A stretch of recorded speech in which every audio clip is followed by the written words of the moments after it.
बिस्मिल्लाहिर्रहमानिर्रहीम, अस्सलाम वालेकुम। कैसे हैं आप सब लोग? मैं हूँ इस्मा, आप देख रहे हैं इस्मा फूड सीक्रेट। आज मैं आप लोगों के लिए लेकर आई हूँ चिकन कढ़ाई रेसिपी, बहुत ही आसान तरीके से। सबसे पहले हम एक कढ़ाई लेंगे, फ्लेम को ऑन कर लिया, इसके अंदर हाफ कप ऑयल डाला। ऑयल में सरसों का तेल यूज़ कर रही हूँ। एक मीडियम साइज़ की प्याज लिए, प्याज को मैंने स्लाइस में काट लिया। इसको लाइट ब्राउन होने तक पकाएंगे। 1 किलो चिकन लिए है। अब इसके अंदर हम चिकन को ऐड करेंगे।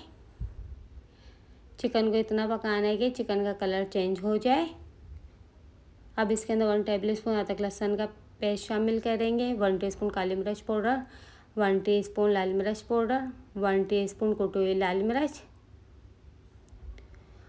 हाफ टी स्पून ज़ीरा पाउडर, 1 टीस्पून नमक, 1 टीस्पून धनिया पाउडर ऐड करेंगे। 2 टेबल स्पून कढ़ाई मसाला ऐड करेंगे इसके अंदर और तमाम चीज़ों को अच्छे से मिक्स कर लेंगे। इसके अंदर हाफ कप पानी डालेंगे और तमाम चीज़ों को अच्छे से मिक्स करेंगे और कवर करके इसको रख देंगे तकरीबन 6 से 8 मिनट के लिए, ताकि गोश्त गल जाए। एक अलग से फ्राई पैन लेंगे, इसके अंदर 2 टेबल स्पून ऑयल डालेंगे। ऑयल गर्म हो जाए, 4 मीडियम साइज़ के टमाटर लिए हैं, जिसको मैंने बारीक काट लिया है। टमाटर को हमें नरम मुलायम होने तक पकाना है।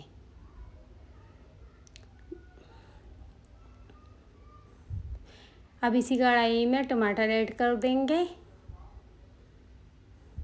और तमाम चीज़ों को अच्छे से मिक्स कर देंगे।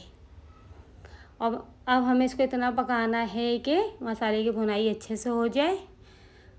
4 बड़े साइज़ की हरी मिर्च ली है, जिसके अंदर मैंने बीच में से काट लिया है। अब इसके अंदर अदरक ऐड करेंगे। अदरक को मैंने लंबाई में काट लिया है और अच्छे से मिक्स करेंगे। तमाम चीज़ अच्छे से मिक्स हो गया। कवर करके 2 मिनट के लिए लो फ्लेम पर रख देंगे, ताकि मसाला तेल छोड़ दे। 2 मिनट हो चुके हैं। अब इसके अंदर हम फ्रेश हरा धनिया ऐड करेंगे। हरा धनिया मैंने 2 टेबल स्पून लिया है और तमाम चीज़ों को अच्छे से मिक्स करेंगे। अब इसको सर्विंग डिश में सर्व करते हैं। माशाल्लाह से रेसिपी बनके बहुत अच्छे से तैयार होती है। आप इस रेसिपी को ट्राई करें। गार्निशिंग के लिए इसमें हरा धनिया ऐड करेंगे, अदरक ऐड करेंगे।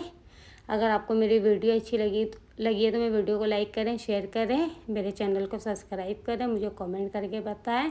आपको मेरे चैनल में बहुत सारी मज़े की रेसिपियाँ मिलेंगी।